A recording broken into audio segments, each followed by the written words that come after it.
So you and Dan worked on 2 or 3 maybe tracks songs. here, two songs, Yeah. and then you're all over the place, but you're producing on almost everything. Everything, yeah. Sonically, you did a lot of different things and whatever. So how did this work? You got a studio at the house now? Or? I do, but I didn't do a lot of work there. Uh-huh. The studio didn't get built until towards the end of this project.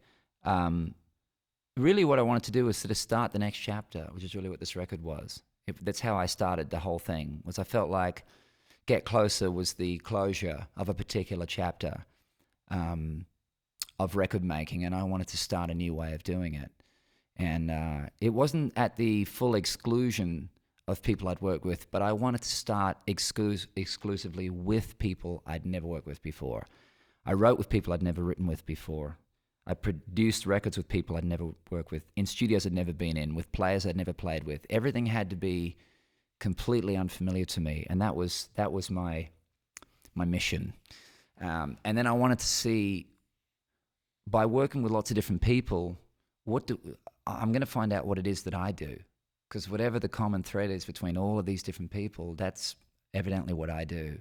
And I was interested to see what different people could bring out in me as a producer. It's a bit like an athlete with different coaches.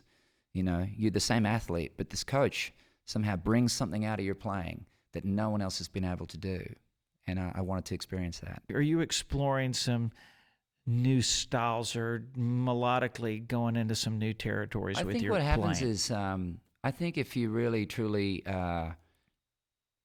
if you live life, and new things happen, kids come along, your marriage gets to a new place, a new season.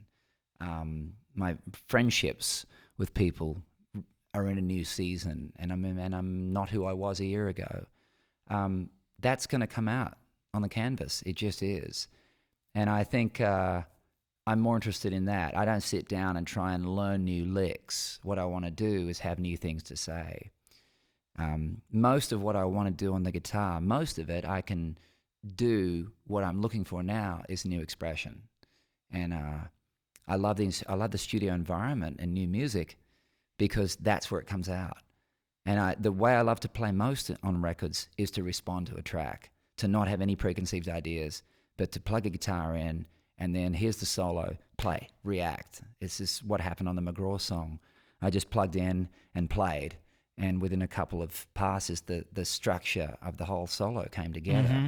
And it's pure emotional reaction to the music and the atmosphere and what's going on. And that's the way I love to play.